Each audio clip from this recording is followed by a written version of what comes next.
It is only fitting that we have begin by honoring those who have made this event possible, our esteemed partners and sponsors. Your unwavering support and commitment have been instrumental in turning our vision into reality. From logistical support to moral encouragement, your contributions have gone beyond expectation.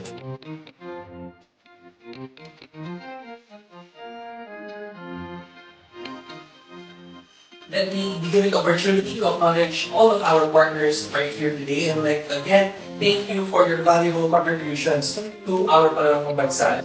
And of course, to our project, Empower and Indiva, thank you very much for the rehabilitation roofing needed by our learners, especially in terms of assistance when it comes to sports treatment.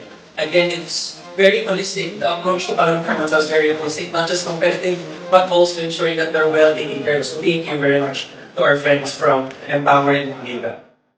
We'd like to convey our sincerest gratitude to our partnership.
Ilocos Norte, mayroong pambansa.